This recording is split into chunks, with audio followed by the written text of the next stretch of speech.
पांचवा भाग धर्म दीक्षा का पुनरारंभ। एक गंवार ब्राह्मणों की धर्म दीक्षा। 2 उत्तरवर्ती के ब्राह्मणों की धर्म दीक्षा। एक गंवार ब्राह्मणों का धर्म दीक्षा। राजगृह के निकट गृद्धकूट पर्वतों के पीछे एक गांव था जिसमें लगभग 70 परिवार थे जो सभी ब्राह्मणों के थे। बुद्ध इन लोगों को धर्म दीक्षा देने के उद्देश्य से इस स्थल पर आए और एक वृक्ष के नीचे बैठ गए। जब लोगों ने तथागत का तेज और गंभीर व्यक्तित्व देखा तो उससे प्रभावित होकर उनके चारों ओर इकट्ठा हो गए। इस पर उन्होंने ब्राह्मणों से पूछा, तुम कब से इस पहाड़ के नीचे रह रहे हैं और उनका व्यवसाय क्या था? इस पर उनका उत्तर था, पिछली 30 पीढ़ियों से हम यहाँ रह रहे हैं और हमारा व्यवसाय पशुपालन है। और आगे उनके धार्मिक विश्वास के विषय में पूछे जाने पर उन्होंने कहा, हम विभिन्न ऋतुओं के अनुसार सूर्य, चंद्रमा, इंद्र और अग्नि आदि की पूजा और यज्ञ करते हैं। यदि हम में से कोई मृत्यु को प्राप्त होता है तो हम एकत्रित होते हैं और प्रार्थना करते हैं कि वह ब्रह्म लोक में उत्पन्न हो जिससे वह पुनर्जन्मों से बच जाए। बुद्ध ने उत्तर दिया, यह सुरक्षित तरीका नहीं है, इसके द्वारा तुम्हें लाभ नहीं हो सकता। सच्चा मार्ग मेरा अनुसरण करना है। सच्चे तपस्वी बनो और निर्वाण को प्राप्त करने का उद्देश्य लेकर संपूर्ण आत्मा संयम का अभ्यास करो। और तब उन्होंने इन पंक्तियों को जोड़ा, जो सत्य को असत्य मानते हैं और असत्य को सत्य मानते हैं वे केवल मिथ्या दृष्टि को अपनाते हैं, इससे कभी सच्चा लाभ नहीं प्राप्त होगा। किंतु सत्य को सत्य के रूप में जानता और असत्य को असत्य के रूप में समझता है, यही आदर्श सम्यक दृष्टि है और उसी से सद्गति का लाभ होगा। संसार में सर्वत्र मृत्यु विद्यमान है, कहीं भी उससे छुटकारा नहीं है। यह समझ लेना कि जो पैदा हुआ है उसे एक न एक दिन अवश्य मरना होगा, यही सभी प्राणियों की अवस्था है। अतः जन्म और मृत्यु से छुटकारे की इच्छा करना, यही धार्मिक सत्य में स्वयं को लगाने की क्रिया है। 70 ब्राह्मणों ने ये वचन सुनकर तुरंत श्रमण बनने की इच्छा प्रकट की। बुद्ध द्वारा अनुमति मिल जाने पर उनका केश छेदन और वे सच्चे शिष्यों के रूप में प्रस्तुत हो गए। तब वे विहार की ओर चल पड़े और मार्ग में उन्हें उनकी पत्नियों और परिवारों की याद ने उन्हें कष्ट दिया, जबकि ठीक उसी समय भारी वर्षा ने उनके आगे बढ़ना अवरुद्ध कर दिया। मार्ग के किनारे लगभग 10 मकान थे जिसमें उन्होंने आश्रय खोजा, किंतु उनमें से एक के भीतर जाने पर यह पाया कि छत के जरिए पानी टपक रहा था और वह से बहुत कम बचाव संभव था। इस पर बुद्ध ने ये पंक्तियां जोड़ी और कहा, जिस प्रकार जब एक घर की छत ठीक से न छाई गई हो तो वर्षी उसमें से एक रास्ता बना लेती है और टपकने लगती है, उसी प्रकार जब विचार ध्यानपूर्वक नियंत्रित न किए गए हों, तृष्णाएं कामेच्छा हमारे सभी अच्छे संकल्पों में से रास्ता बना लेगी। किंतु जब एक छत भांति भांति छाई गई हो तब पानी उससे नहीं टपक सकता। अतः अपने विचारों पर नियंत्रण द्वारा और चिंतन सहित कार्य करने पर ऐसी कोई तृष्णा उत्पन्न नहीं हो सकती या हमें तंग नहीं कर सकती। 70 ब्राह्मण इन पंक्तियों को सुनकर समझ गए थे कि उनकी तृष्णाएं निंदनीय थी, फिर भी वे पूर्णतया संदेह से मुक्त नहीं थे, तथापि वे आगे बढ़ गए। जैसे वे आगे बढ़े उन्होंने पृथ्वी पर कुछ सुगंधित द्रव्य पड़ा देखा और बुद्ध ने उस पर उनका ध्यान आकर्षित करने का अवसर उठाया, और इसके पश्चात कुछ मछली की आते भी पड़े देखकर उन्होंने उनका ध्यान उनकी गंदी महक की ओर आकर्षित किया और तब इन पंक्तियों को जोड़ा और कहा, जो निम्न और नीच से मेल जोल रखता है वैसा ही चरित्र पा लेता है। जिस प्रकार जो दुर्गंधयुक्त पदार्थ का स्पर्श करता है तो उसके शरीर में भी दुर्गंध आने लगती है और पूर्णतया बिना किसी कारण के वह स्वयं को दुष्टता में दक्ष कर लेता है। किंतु बुद्धिमान व्यक्ति बुद्धिमान के साथ मेल जोल रखकर वैसा ही चरित्र पा लेता है। जिस प्रकार एक सुगंधित पदार्थ की महक उससे लग जाती है तो उसे स्पर्श करता है। प्रज्ञा में आगे बढ़ते हुए, शील का पालन करते हुए वह पूर्णता की ओर बढ़ता जाता है और संतुष्ट होता है। 70 ब्राह्मण इन गाथाओं को सुनकर संतुष्ट हो गए कि घर वापस लौटने और व्यक्तिगत आसक्ति का आनंद लेने की उनकी इच्छा बुरी विकृति थी जो उनसे जुड़ी थी। ऐसे विचारों को त्याग कर और आगे बढ़ते हुए वे विहार आए और अंततोगत्वा अहत्व पद को प्राप्त कर गए। 2 उत्तरवर्ती के ब्राह्मणों की धर्म दीक्षा। एक बार बुद्ध श्रावस्ती के जेतवन में विहार कर रहे थे और मनुष्यों तथा देवताओं के कल्याणार्थ धर्मोपदेश दे रहे थे। श्रावस्ती से पूर्व की ओर उत्तरवर्ती नामक जनपद में 5 ब्राह्मणों का एक समूह रहता था। उन्होंने एक साथ गंगा नदी के किनारे एक निगंत तपस्वी के पास जाने का संकल्प किया, जो अपने शरीर पर रेत मिट्टी लेपेटे एक ऋषि की अवस्था पाने का प्रयास कर रहा था। रेगिस्तानी रास्ते में उनको अत्यधिक प्यास लगी। दूर से एक वृक्ष को देखकर उन्हें उसके पास मानव बस्ती पाने की आशा से वे जल्दी से वहां पहुंचे, किंतु उन्हें वहां जीवन का कोई चिन्ह नहीं मिला। इस पर वे जोर जोर से विलाप करने लगे।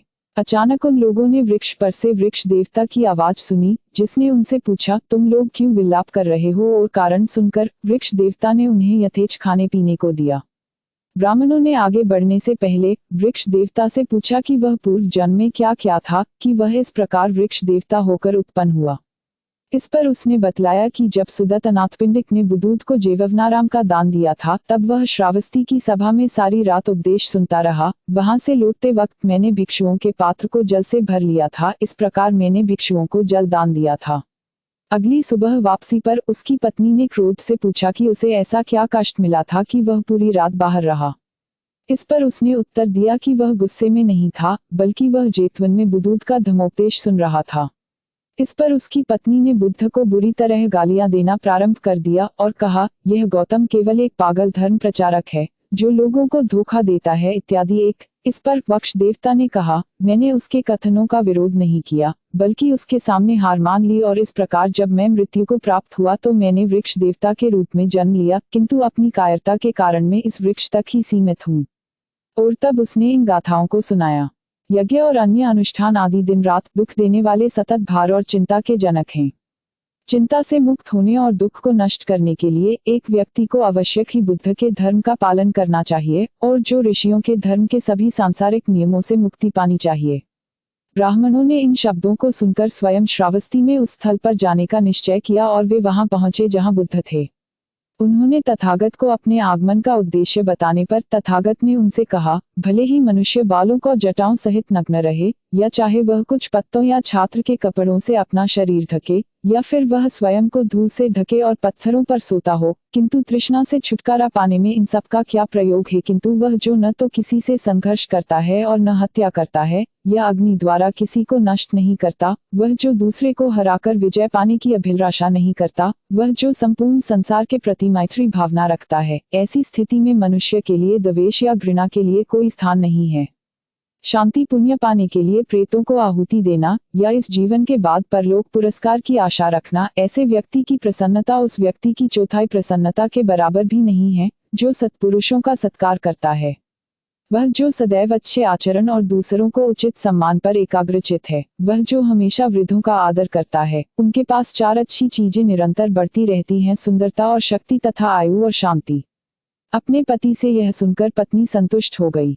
छठा भाग निम्नस्तर लोगों की धर्म दीक्षा। 1 न्यायपाली का धर्म दीक्षा, 2 मेहतर सुनीत की धर्म दीक्षा, 3 अछूत सोपाकोर सुपुष्पीय का धर्म दीक्षा, 4 सुमंगल तथा अन्य निम्न जाति वालों की धर्म दीक्षा, 5 कोदी सुप्रबुद्ध की धर्म दीक्षा। 1 न्यायपाली की धर्म दीक्षा। वापस लौटते समय न्यायपाली ने सोचा, शाक्य उग्र स्वभाव के लोग हैं। यदि मैं इन आभूषणों के साथ वापस जाऊंगा तो वे मुझे मार डालेंगे। यह सोचकर कि मैंने अपने साथियों की हत्या की है और उनके आभूषणों के साथ भाग आया, क्यों न मैं भी उसी मार्ग पर जाऊं जिधर शाक्य कुल के ये नवयुवक गए हैं। निस्संदेह क्यों मुझे ऐसा नहीं करना चाहिए? उपाली ने स्वयं से पूछा और उसने आभूषणों को गठरी अपनी पीठ से उतारकर यह कहते हुए एक वृक्ष पर लटका दी, जो इसे पाए एक भेंट के रूप में ले जाए, और शाक्य नवयुवकों का पीछा करने के लिए लौट पड़ा। और शाकमयों ने उसे दूर से आते देखा और उसके पास आने पर वे उससे बोले, अच्छा उपाली, तुम किस लिए वापस आए हो? तब उसने जो सोचा था वही उन्होंने उत्तर दिया। शाक्य युवकों ने कहा, तुमने अच्छा किया उपाली कि तुम वापस नहीं लौट गए, क्योंकि शाक्य उग्र स्वभाव वाले हैं और तुम्हें मार भी सकते थे। वहां जाने के लिए न्याय उपाली को अपने साथ ले लिया जहां तथागत थे, और वहां आने पर वे तथागत के समक्ष प्रणाम के लिए झुके और एक और आसन ग्रहण किया। इस प्रकार बैठकर उन्होंने तथागत से कहा, हम शाक्य भगवान अभिमानी स्वभाव के हैं, और यह न्यायपाली एक लंबे समय से हमारी सेवा करता आ रहा है। भगवान हमसे पहले इसे संघ में प्रवेश दे, जिससे कि हम इसे आदर और सत्कार दे और अपना ज्येष्ठ मानकर इनके सामने हाथ फैलाकर प्रणाम करें। इस प्रकार हम में शाक्यों का अभिमान विनम्र होगा। तब तथागत ने सर्वप्रथम न्यायपाली को प्रवेश दिया और शाक्य कुल के उन नवयुवकों को संघ की व्यवस्था में सम्मिलित किया। 2 मेहतर सुनीत की धर्म दीक्षा। राजगृह में सुनीत नामक एक मेहतर रहता था। गृहस्थों द्वारा सड़कों के किनारे फेंके गए कूड़े करकट को साफ कर सड़क पर झाड़ू लगाने वाले के रूप में वह अपना जीविकोपार्जन किया करता था। उसका पेशा एक निम्न और वंशानुगत पेशा था। एक दिन प्रातःकाल तथागत उठे, चीवर धारणा किया और बहुत से भिक्षुओं के साथ भिक्षाटन के लिए राजगृह में चल पड़े। उस समय सुनीत सड़क साफ कर रहा था, कूड़ा करकट इत्यादि को इकट्ठा कर ढेर लगा रहा था और उसे टोकरी में भर रहा था, जिसे वह गाड़ी में भरकर ले जाने वाला था। जब उसने तथागत और उनके संग को आते हुए देखा, उसका हृदय प्रसन्नता और आश्चर्य से भर गया। सड़क पर छिपने का कोई स्थान न पाकर उसने दीवार के एक मोड़ से सटकर अपनी गाड़ी खड़ी कर दी और हाथ जोड़कर बुद्ध को प्रणाम करते हुए दीवार से सटकर खड़ा हो गया। जब तथागत उसके कुछ समीप आए, तब उन्होंने दिव्य मधुर वाणी में उससे कहा, सुनीत, तुम्हारे लिए यह जीविका का तुच्छ साधन क्या है? क्या तुम गृह त्याग कर संघ में प्रविष्ट हो सकते हो? और सुनीत जैसे व्यक्ति को ऐसा लगा कि उस पर अमृत की वर्षा हुई हो, वह अनुभव करते हुए बोला, जिस संघ में भगवान बुद्ध हैं, उस संघ में मैं कैसे नहीं आ सकता? कृपया भगवान मुझे संघ में प्रविष्ट कर लें। तब तथागत ने कहा, आओ भिष्णु, और इस एक वचन से ही सुनीत ने प्रकृज्या और उपसंपदा प्राप्त कर ली और पात्र तथा चीवर से युक्त हो गया। तथागत ने उसे विहार ले जाते हुए धर्म और विनय की शिक्षा दी और कहा, शील, संयम और आत्मनियंत्रण द्वारा मनुष्य शुद्ध बनता है। जब पूछा गया कि कैसे सुनीत इतना बन गया, बुद्ध ने कहा, जिस प्रकार राजमार्ग पर एक कड़े के ढेर पर सुगंधित और मधुर कुमुदिनी खिल सकती है, इसी प्रकार कूड़ा करकट प्राणियों, अंत्येष्टि से हुए अंधे सांसारिक लोगों के मध्य बुद्ध के ऐसे पुत्र प्रकाशमान हो सकते हैं।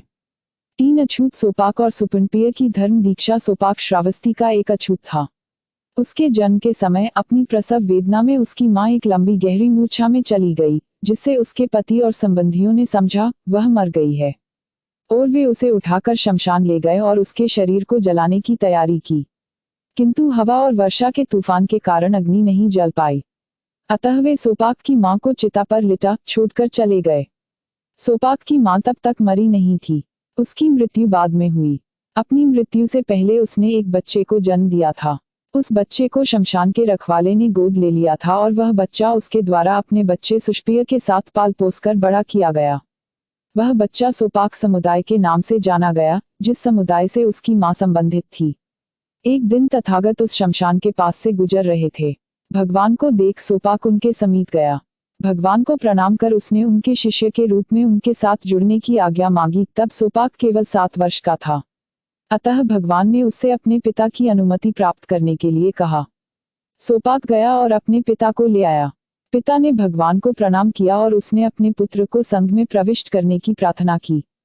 इस बात की परवाह न करते हुए कि वह चांडाल समुदाय से संबंधित है, भगवान ने उसे संघ में प्रविष्ट कर लिया और उसे धर्म और विनय की शिक्षा दी।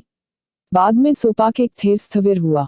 सुष्पेप और सोपाक बचपन से ही एक साथ बड़े हुए थे, क्योंकि सोपाक सुष्पिय के पिता द्वारा गोद लिया गया था और पालर पोसकर बड़ा किया गया था। सुष्पिय ने अपने साथी सोपाक से भगवान का धर्म और विनय सीख लिया। सोपाक से निवेदन किया कि वह उसे संघ में प्रविष्ट कर ले। हालांकि सोपाक एक ऐसे समुदाय से संबंधित था जो उस समुदाय से वर्ण व्यवस्था के अनुसार नीचे था, जिससे सुष्पिय संबंधित था। सोपाक तैयार हो गया और सुष्पिय, जो एक तिरस्कृत समुदाय से संबंधित था, जिसका पेशा शमशान में रखवाले के कर्तव्यों का निष्पादन करना था, एक भिक्षु बन गया।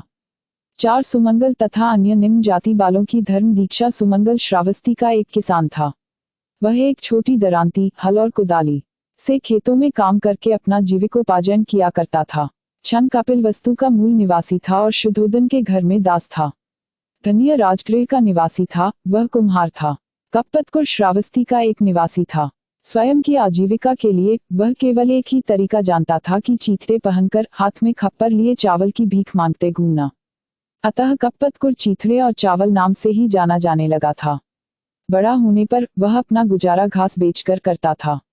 इन सभी ने बुद्ध से भिक्षु बनने और संघ में प्रविष्ट होने की अनुमति चाही। बुद्ध ने बिना झिझके और बिना उनके निम्न जन्म या उनकी पूर्व अवस्था की परवाह किए उन्हें संघ में प्रविष्ट कर लिया। 5 कोड़ी सुप्रबुद्ध की धर्म दीक्षा। एक समय तथागत राजगृह के निकट वेलुवन में गिरहरियों को दाना चुगाने के स्थल पर विराजमान थे। उस समय राजगृह में एक कोड़ी रहता था, जिसका नाम सुप्रबुद्ध था। वह दरिद्र, दुखी और अभागा व्यक्ति था। उस समय ऐसा हुआ कि तथागत बड़ी भारी जनसभा के मध्य बैठकर धर्मोपदेश दे रहे थे। सुप्रबुद्ध नामक कोठी ने दूर से एकत्रित जनसभा को देखा। इस दृश्य को देख उसने सोचा, निस्संदेह वहां ठोस और द्रव्य दोनों प्रकार के भोजन भिक्षा में दिए जा रहे हैं। मान लो मैं उस भीड़ के समीप पहुंच जाता हूं तो मुझे भी खाने के लिए भोजन या कुछ न कुछ अवश्य मिल जाएगा। अतः कोड़ी सुप्रबुद्ध उस भीड़ के समीप पहुंचा और उसने तथागत को एक बड़ी भारी भीड़ के मध्य धर्मोपदेश देते देखा। इस प्रकार तथागत को देखकर उसने सोचा, नहीं, यहाँ भोजन की भिक्षा नहीं बट रही है। यहाँ तो श्रमण गौतम सभा में धर्मोपदेश दे रहे हैं। अच्छा, तो मैं उनकी शिक्षा को सुन लूं। अतः वह यह सोचते हुए कि मैं भी धर्मोपदेश सुनूंगा, एक ओर बैठ गया।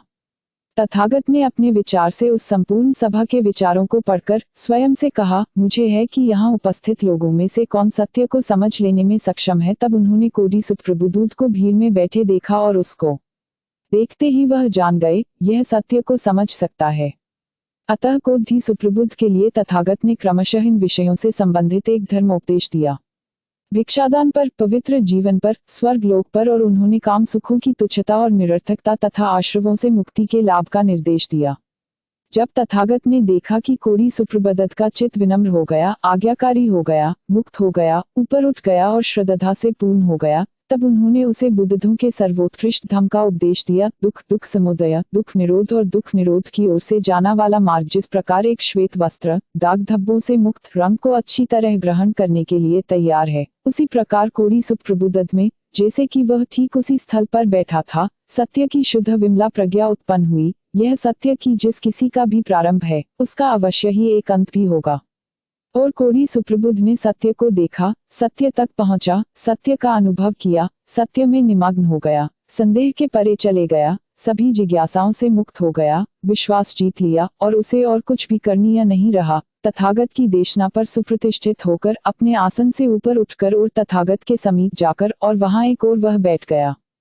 इस प्रकार बैठे हुए उसने तथागत से कहा, अद्भुत है जिस प्रकार कोई गिरे हुए को उठा ले, छुपे हुए को खोज ले, किसी रास्ता भूले को रास्ता दिखा दे, अंधकार में एक प्रदीप दर्शा दे, जिससे जिनके पास आंखें हैं वे आकारों को देख सके। इसी प्रकार तथागत ने नाना प्रकार से सत्य की व्याख्या की। मैं यहाँ तक कि मैं बुद्ध धर्म और भिक्षुओं के संग की शरण ग्रहण करता हूँ। कृपया तथागत मुझे अपने शिष्य के रूप में स्वीकार कर लें। भगवान आज से मेरे प्राण रहने तक मुझे अपना शरणागत उपासक समझें। इसके बाद कोढ़ी सुप्रबुद्ध तथागत की पुण्य वाणी से प्रसन्न हुआ, उनकी वाणी की प्रशंसा और स्वागत करके धन्यवाद देकर अपने आसन से उठा, दाहिनी ओर से तथागत का अभिवादन किया और चला गया। संयोगवश ऐसा हुआ कि एक तरुण बछड़े ने कोढ़ी सुप्रबुद्ध को उठाकर पटक दिया और सींग घुसाकर जान से मार डाला।